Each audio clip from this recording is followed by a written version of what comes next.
Apocalipse capítulo 1.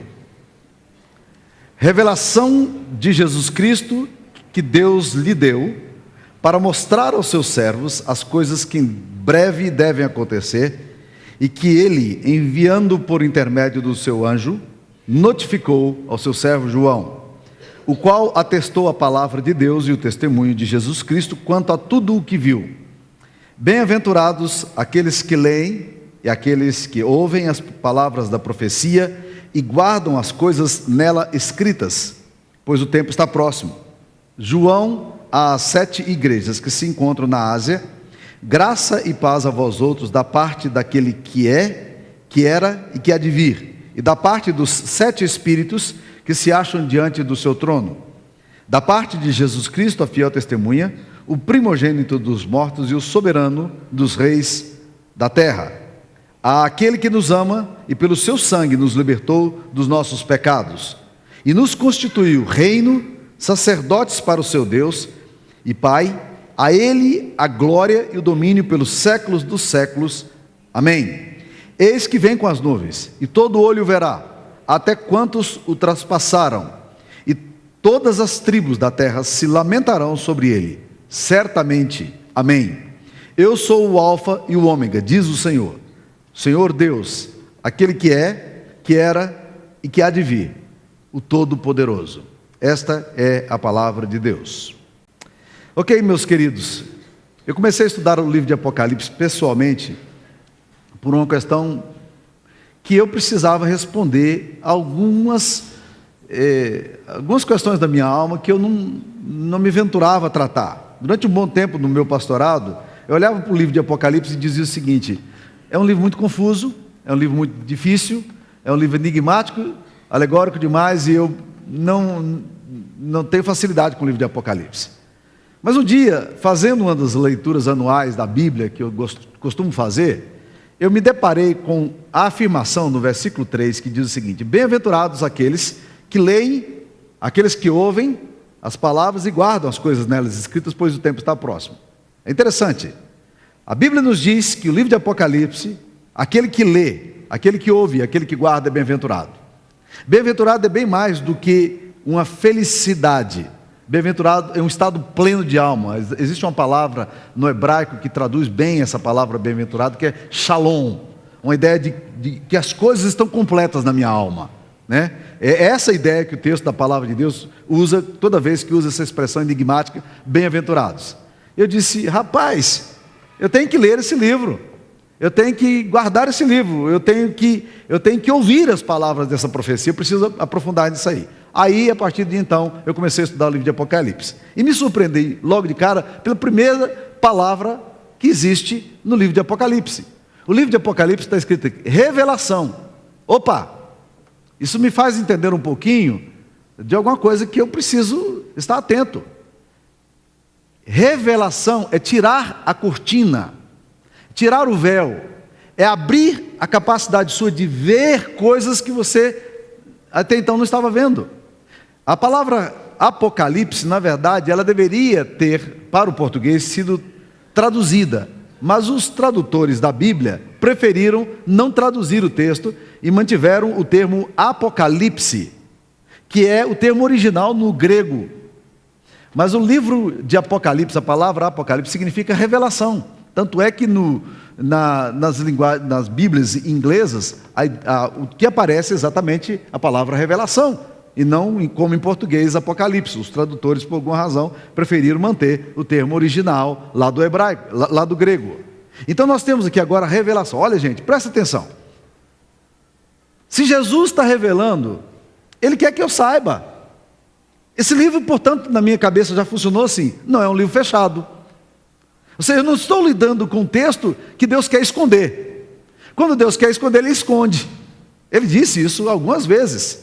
Ele fez revelações a Paulo, que disse: olha, palavras inefáveis que eu não podia traduzir.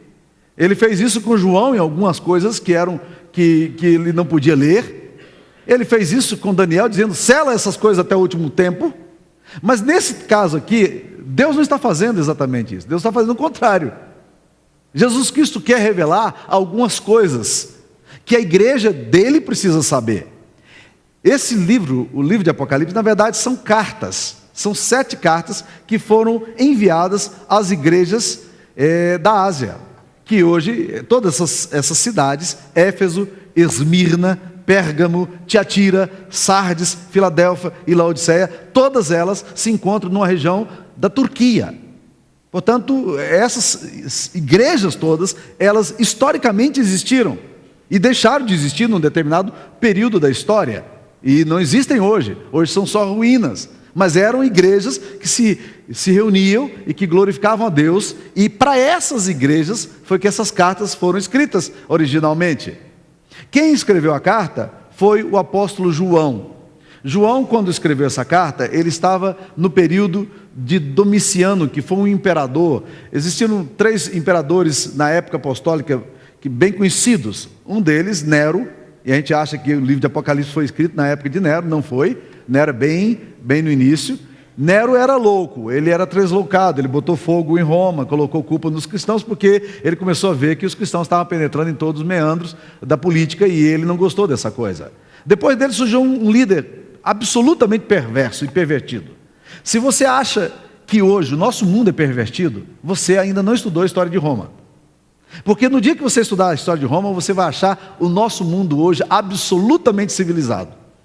Mas Roma era um caos, em todos os sentidos que você pensar. A vida humana não tinha nenhum valor. Os filhos, quando olhavam os pais envelhecendo e os pais ficavam dependentes dos filhos, era uma boca mais a sustentar, eles praticavam a morte dos seus pais. Eles mandavam matar os seus pais. Mandavam matar facilmente as pessoas. Homossexualismo campeava no Império Romano e era algo reconhecido publicamente porque os próprios imperadores tinham os seus amantes masculinos. Então, se nós achamos que hoje é perverso, é porque nós não estudamos ainda a história de Roma. Agora, meus queridos irmãos, depois de Calígula, surgiu um imperador que, nesta época de João, era o imperador de Roma, chamado Domiciano. O livro de Apocalipse foi escrito cerca de 90 anos. É provavelmente o livro mais recente da Bíblia, se nós pudermos colocar assim. Mas Domiciano, ele fez uma coisa que já tinha uma tendência muito clara em Roma, mas ele instituiu de uma vez por todas o culto ao imperador. Desde a época do Augustus, eles exigiam adoração, mas nenhum foi tão enfático nessa questão de que as pessoas precisavam adorar os imperadores quanto Domiciano. As pessoas passavam nas ruas e cumprimentavam umas às outras, dizendo o seguinte: Caesar es Kyrios. E os cristãos começaram a perceber a artimanha disso, quando as pessoas diziam César é Senhor, e começaram a responder de uma forma afrontosa e agressiva, dizendo: não é César que é o Kyrios, o Senhor, mas Iesos Kyrios. Era assim que eles se saudavam: Jesus é o Senhor. Ora, isso pareceu uma enorme afronta para Domiciano. E João foi enviado para Patmos. Patmos era a ilha dos segregados, politicamente falando, personas não gratas do império. E Domiciano mandou João para ali, como ele mandava todos os indigentes políticos, todas as pessoas que ele detestava, para morrer, mas num tipo de morte absolutamente aflitiva. Eles eram mandados para morrer de fome, eles eram mandados para morrer de maus cuidados, de doenças, de excesso de trabalho. E João é um desses personagens que é levado então para morrer ali na ilha de Patmos, que era a nossa Sibéria atual. As coisas eram muito difíceis. E João, ali, naquele lugar onde a morte campeava, naquele lugar onde não existe absolutamente nada que possa sossegar o coração de alguém, João começa a perceber a dimensão celestial. Ah, meus queridos irmãos, eu acho que se há uma coisa que pode mudar a nossa história, é quando a gente começa a ter compreensão das coisas espirituais. E João agora é convidado por Jesus para escrever, e é Jesus quem dita essas cartas, escrever essas cartas para as igrejas que estavam ali na Turquia, as 7 igrejas do Apocalipse. E João agora começa a ter um vislumbre, como se o céu se abrisse, e ele começa a perceber o que está acontecendo. E essas cartas elas tinham alguns propósitos. O primeiro propósito era confortar as pessoas que estavam recebendo a carta e que também estavam debaixo de tribulação. A segunda razão eram cartas que eram destinadas a essa igreja para lembrar a igreja de quem é que estava no controle da história. E por último, era uma carta gerada por Jesus Cristo a essa igreja sofredora, para que essa igreja não perdesse a esperança, para que no meio da tribulação ela soubesse quem é que está por detrás da história. Por isso o livro de Apocalipse, antes de mais nada, meus queridos irmãos, é uma abertura para uma compreensão do ponto de vista da fé cristã, da teologia cristã, para a gente poder entender como é que aos olhos de Deus a história movimenta-se. Então, quando você lê o livro de Apocalipse, nós precisamos ter aquilo que a gente chama de pista hermenêutica. O que é pista hermenêutica? É você entender qual era o pensamento original do autor. Então João era preso político, mandava as cartinhas dele em pergaminhos e papiros, tinha que passar pela censura romana. Então o que ele começou a fazer? Ele começou a usar termos que a igreja sabia o que significava, mas que os soldados achavam que aquele texto era um texto de um maluco escrevendo para um outro grupo de fanáticos e deixava passar. E era assim que os textos passavam pela censura política que já existia naquela época, como existe até hoje. Então, meus queridos irmãos, essas cartas passavam. Havia códigos que a igreja primitiva, essa igreja da Turquia, entendia.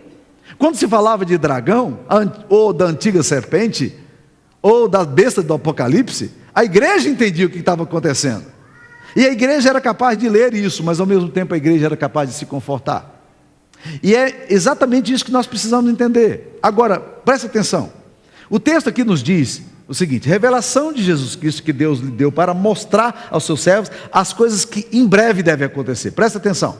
Quando você vai ler o livro de Apocalipse, existem duas linhas de interpretação clássicas.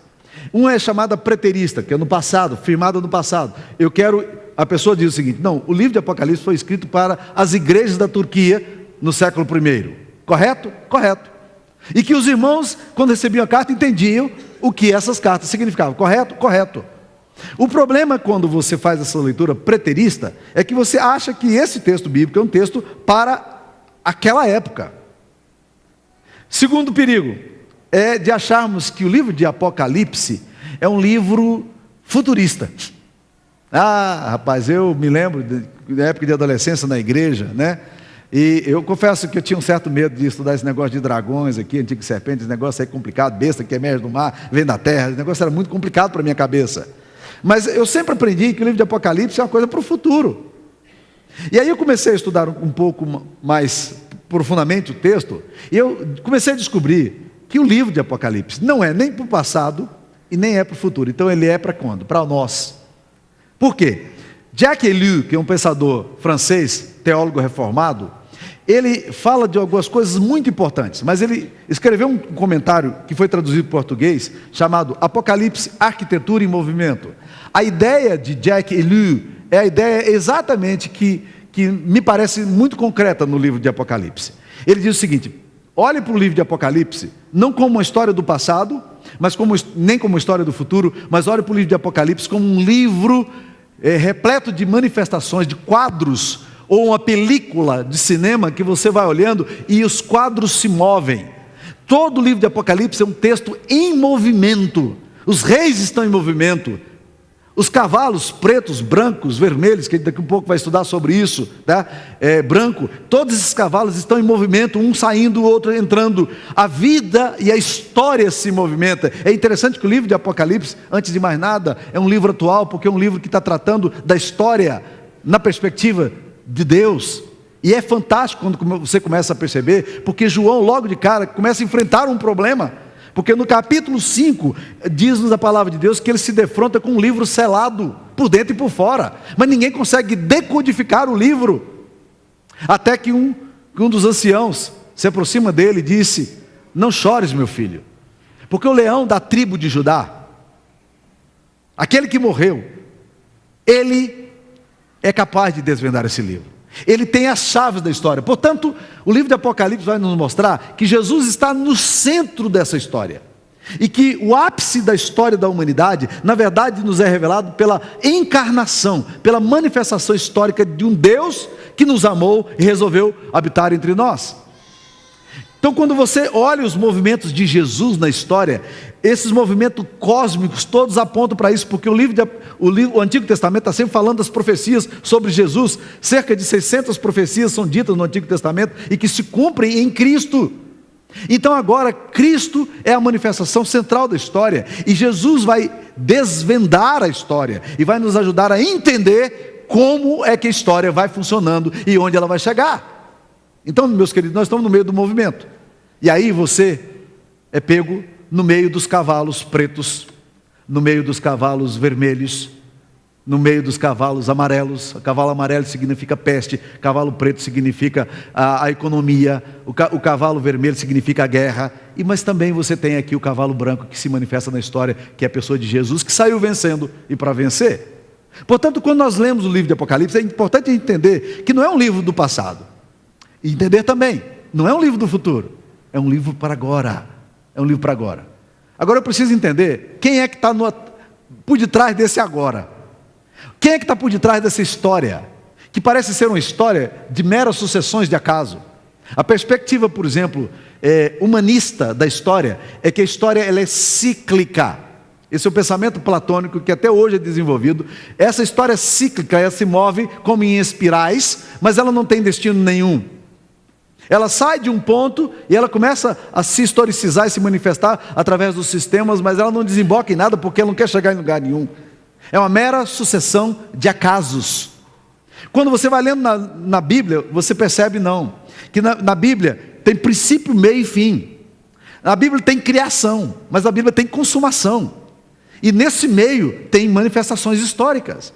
Você e eu estamos aqui nessa perspectiva da história, nesse momento, e nós precisamos aprender a interpretar esse momento como um momento de Deus, e vermos nesse momento quem é que está por detrás dessa história.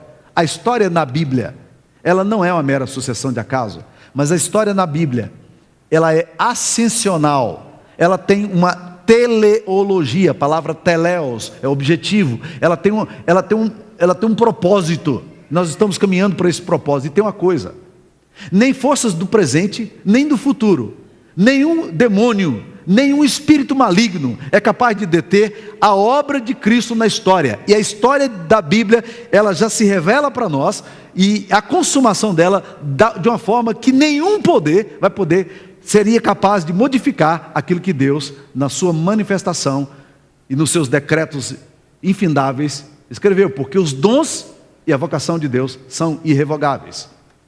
A Bíblia nos fala que Satanás, nos últimos tempos, ele será lançado no lago de fogo e enxofre.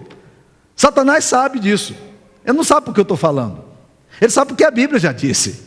Ele sabe porque Deus já revelou isso, e ele conhece muito bem, ele conhece a Bíblia.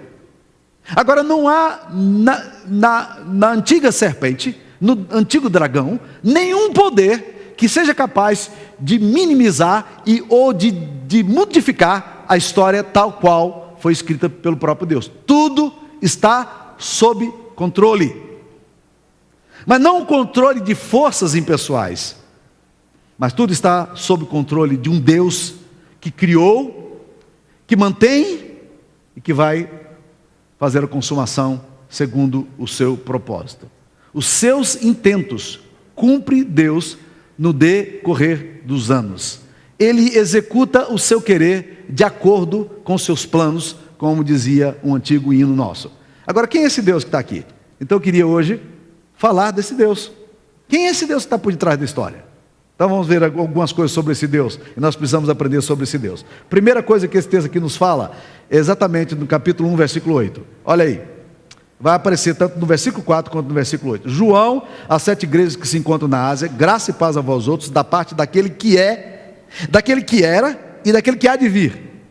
Ou seja, o texto está nos querendo dizer que o Deus das Escrituras Sagradas é um Deus que transcende a história. Ele é, e essa é a natureza dele, ele é o ser, eu sou, ele se define assim, mas ele era e é o que há de vir. Ou seja, não há espaço na história que você possa dizer, ok, há uma intersecção ou um momento aqui em que Deus, não, ele é, ele era e ele há de vir. Isso define um pouco do caráter do Deus a quem você adora, um Deus eterno. E isso, meus queridos irmãos, é extremamente importante. É extremamente importante porque Deus não é pego de surpresa. Não há nenhum evento da história, nem mesmo a queda, que seria capaz de surpreender a Deus. Por exemplo, a Bíblia nos fala que Jesus morreu nos planos de Deus, e Apocalipse nos revela isso. Jesus morreu não no ano 33 da nossa era. Historicamente, sim. Mas Jesus morreu, e Apocalipse 13:8 fala que ele é o Cordeiro de Deus que foi morto antes da fundação do mundo. Ou seja, Deus sabia que o homem não seria capaz de manter o pacto. E no plano eterno de Deus, a Trindade já tinha providenciado o que nós chamamos de pacto da redenção. Deus é eterno. Deus está lá no futuro, e eu não sei exatamente o que me espera no futuro, mas eu sei quem é que está lá no futuro. As pessoas falam assim: quando eu entrar no céu, eu quero fazer umas perguntas. Não, não precisa. Porque quando você entra e sai dessa dimensão aristotélica de tempo e espaço, e vai para uma dimensão da eternidade, você entrou no plano de Deus, na percepção de Deus. O John Libani defende uma tese muito conturbada e complexa, de que a gente fica falando, como é que vai acontecer depois da morte? A pessoa depois da morte, ela vai dormir, ou depois da morte, ela vai de repente estar com Jesus, aguardar a ressurreição, e para depois desfrutar o céu. John Libani diz, não, depois da morte você sai do tempo e entra na eternidade, e na eternidade você não tem nem passado e nem futuro, você tem um eterno presente. Deus está lá. Seja este lá, onde você quer que queira ser, onde você imagina que possa ser. Deus já está lá. Deus não é pego de surpresa, as coisas não surpreendem. Os eventos históricos, nenhum surpreende a Deus. Então, os céus não vivem ansiosos. Nós vivemos. Mas os céus não. O céu não tem ansiedade. E ele disse em Jeremias 29, eu sei que pensamentos têm a vosso respeito. Pensamentos de bem e não de mal, para vos dar o fim que desejais. E é por isso que ele se define aqui no versículo 8, eu sou o alfa e o ômega. O que é o alfa? É a primeira letra do alfabeto grego, e ômega é a última letra. Ele diz, eu começo a história e eu termino a história. A história começou com um ato meu, quando eu disse haja e houve, quando eu disse manifeste-se e manifestou, e vai ser um momento em que eu lacro essa história, tal como vocês entendem, e aí é o fim. Está na minha mão, eu sou eterno. Segunda coisa que esse texto aqui nos vai dizer, no versículo 8 também. O texto aqui nos diz, eu sou o alfa e o ômega, diz o Senhor. Aquele que é, que era e que há de vir, o Todo-Poderoso. Presta atenção nisso aí, meus irmãos. Ele não apenas é eterno, mas ele tem todo o poder. Entidades podem ter poder, mas não tem todo o poder. Forças espirituais malignas têm poder, mas não tem todo o poder. Os sistemas da história têm poder, mas não tem todo o poder. Porque Todo-Poderoso, El Shaddai, é uma coisa exclusiva deste Deus a quem nós amamos. Desse Deus que era, que é e que há de vir. Aparece no Novo Testamento 12 vezes a expressão Todo-Poderoso. 9 vezes estão em Apocalipse. Era para dizer para os cristãos lá, fiquem tranquilos, eu tenho poder. Aí você pode então pirar com essa afirmação. Por quê? Imagine a cabeça desses cristãos que estão recebendo a carta e eles estão debaixo de uma baita de uma perseguição política. Eles poderiam dizer, se Deus tem todo o poder, por que Deus não quer fazer o que é provocar livramento e nos livrar dessa coisa? Por quê?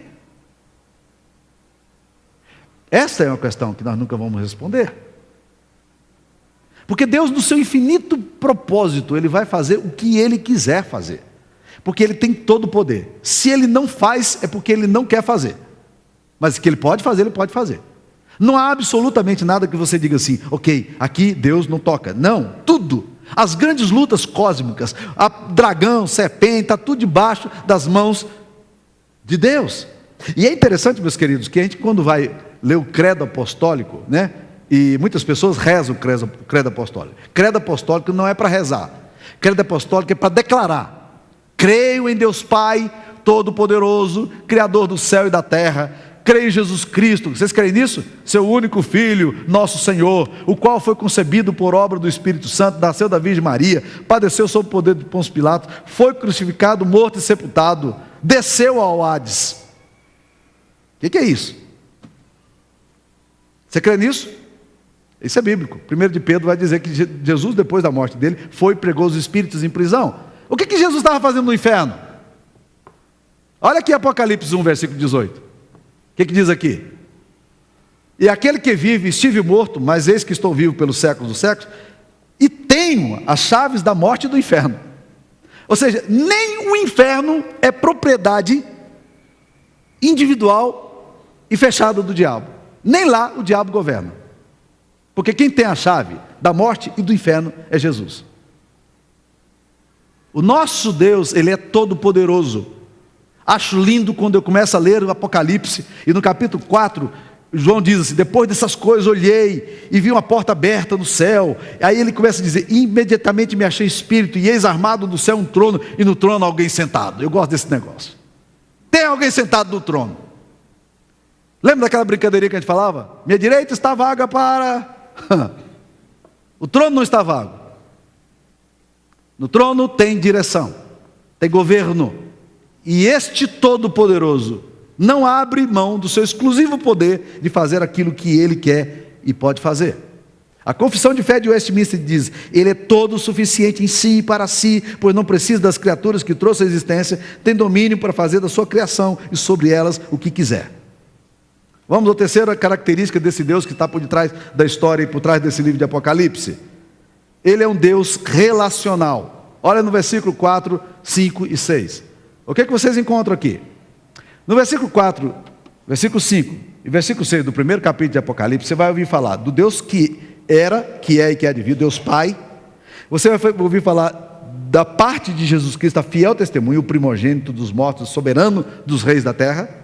E por último, e vai falar também no versículo 4, da parte dos 7 espíritos que se acham diante do seu trono. Quem que você tem aqui? Você tem o Deus Pai, você tem o Deus Filho e você tem o Deus Espírito Santo. É impossível você ler a Bíblia Sagrada sem conceber essa manifestação trinitariana desse Deus que resolveu não ser um uno, mas que resolveu ser um Deus de comunidade. O nosso Deus é o Deus relacional, é um Deus que divide a sua autoridade. O Deus Pai, Deus Filho, Deus Espírito Santo, são 3 pessoas subsistindo em forma de uma só, que comungam do governo da história. Eles dialogam sobre isso, e eles vivem uma dimensão maravilhosa de comunidade, onde a luta pelo poder, ela não se manifesta.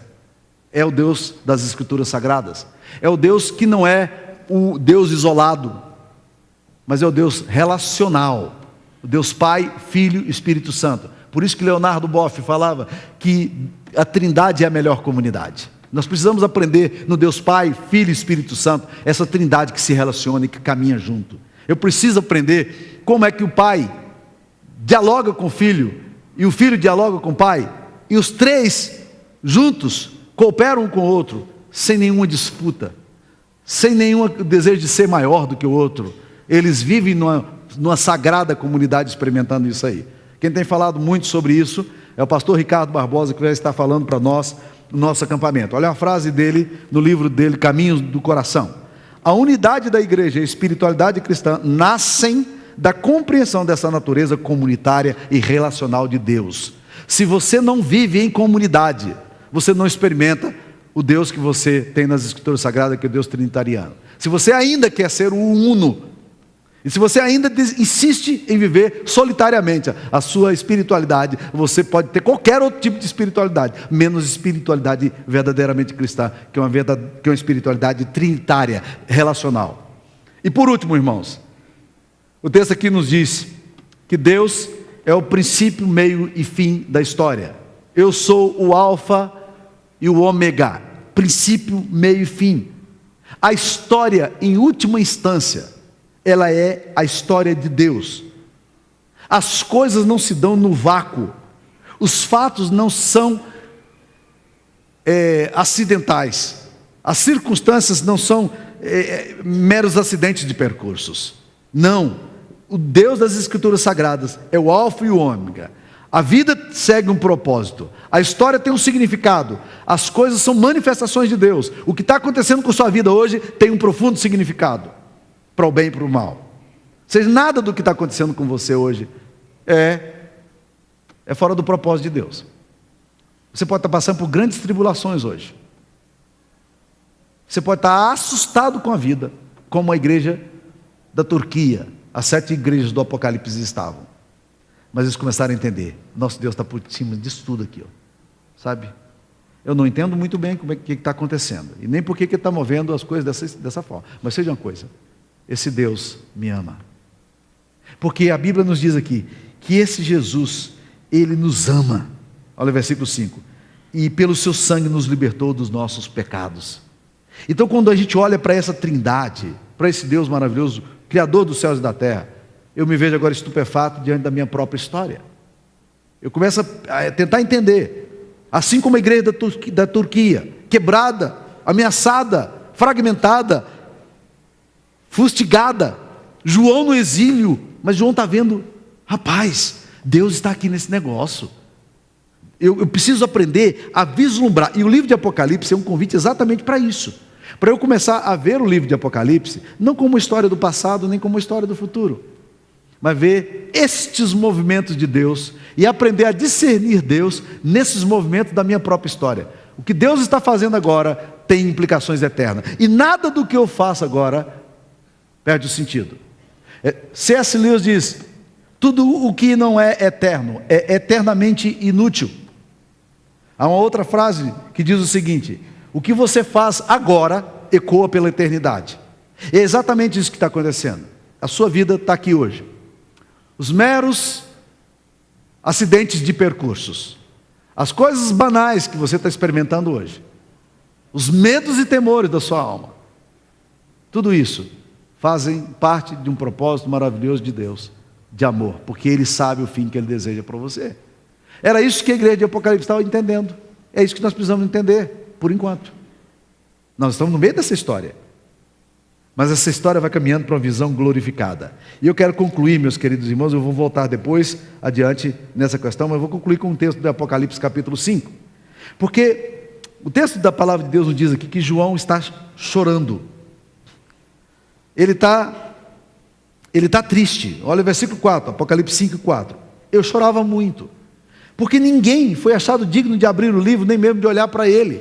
João está triste. Ele diz, eu chorava muito, era alguma coisa compulsiva no meu coração. Eu estou chorando. Aí um dos anciãos, versículo 5, me disse, não chores. Não chore, não fique assim. Não tem essa atitude não. Eis que o leão da tribo de Judá, a raiz de Davi, venceu para abrir o livro e os seus 7 selos. Não fica com essa atitude. João, levanta a cabeça, João. João, olha para frente, João. O leão da tribo de Judá, a raiz de Davi, venceu para abrir o livro e os seus 7 selos. A história está na mão de Jesus. E João agora ouve falar então de um leão. Não é bom pensar no leão? Eu gosto. Lutero diz o seguinte, a palavra de Deus é como um leão. Você não precisa defender a palavra de Deus, é só soltar. Leão é forte, é poderoso. E agora, João se anima. João, o apóstolo velhinho, ele diz, é mesmo, o leão da tribo de Judá venceu. Ele vai abrir os livros. Aí olha no versículo 6. Aí ele olha, olhando essa visão celestial, ele diz, então vi. O que ele vê no meio do trono? No meio do trono eu vi, no meio dos 4 seres viventes e entre os anciãos de pé, eu vi um leão ali. Correto? Não. O que ele vê ali? Ele vê um cordeiro. Cordeiro como tendo sido morto. Ele tinha 7 chifres, bem como 7 olhos, que são 7 espíritos de Deus, enviados por toda a terra. Veio e tomou o livro da minha mão direita, daquele que está sentado no trono, e abriu o livro.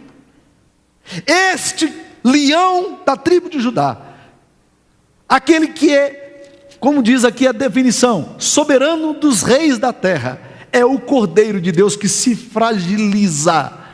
A visão dos glorificados, da igreja glorificada e dos anciãos, é a visão de um leão. Mas para nós, basta nos ter a visão de um cordeiro. Mas de um cordeiro que foi morto e que tem sobre si toda autoridade, porque toda autoridade está debaixo dos domínios deste cordeiro que foi morto.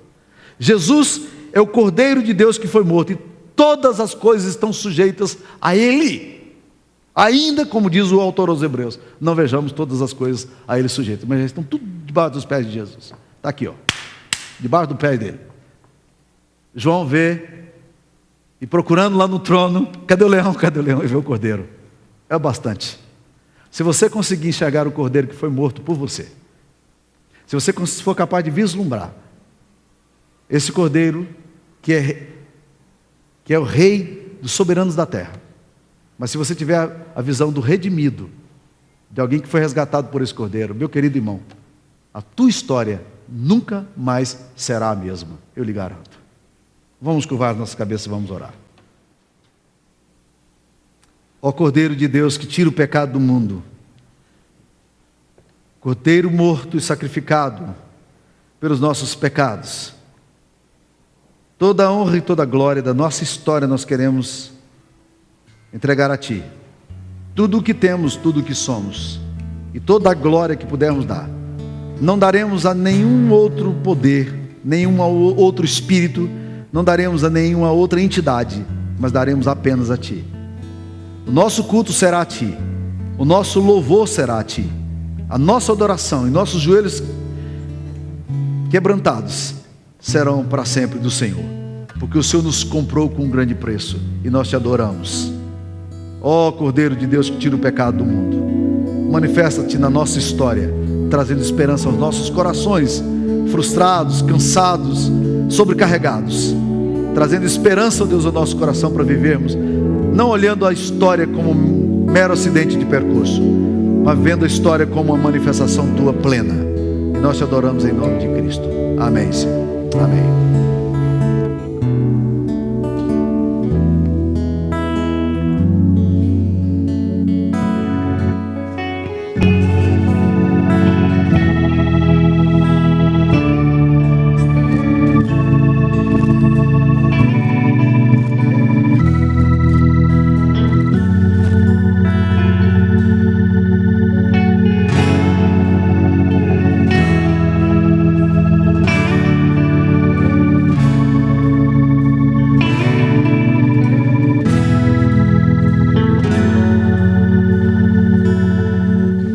Sopra em mim, sopro de Deus, meu espírito anseia Ti.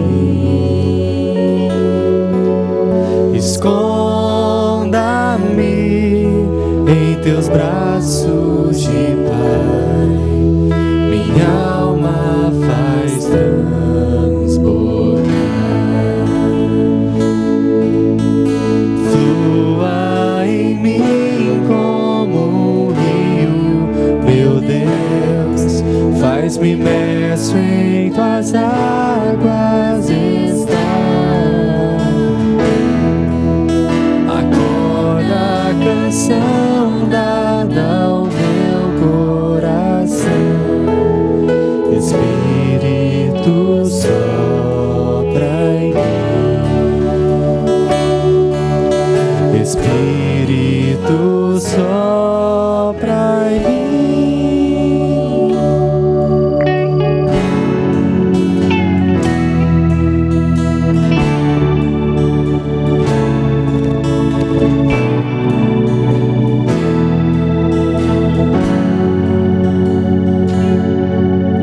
Sopra em mim, sopro de Deus, Teu fogo a me consumir.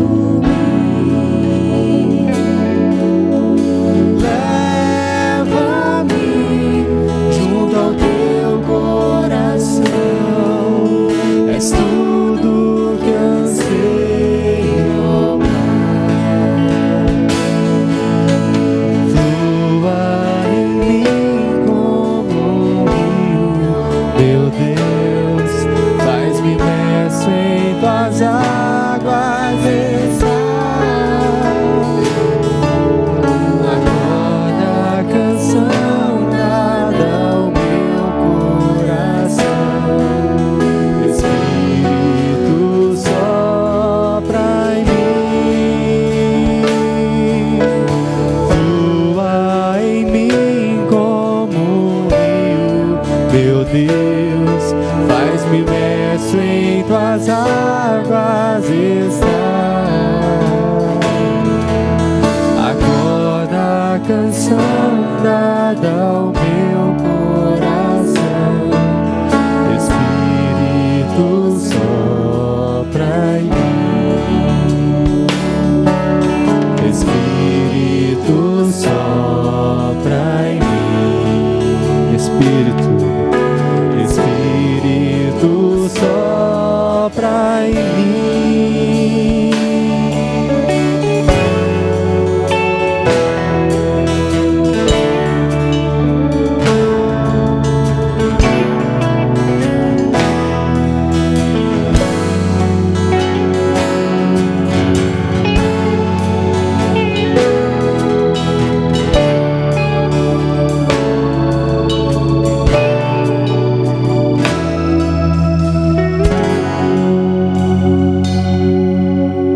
Colocar em pé.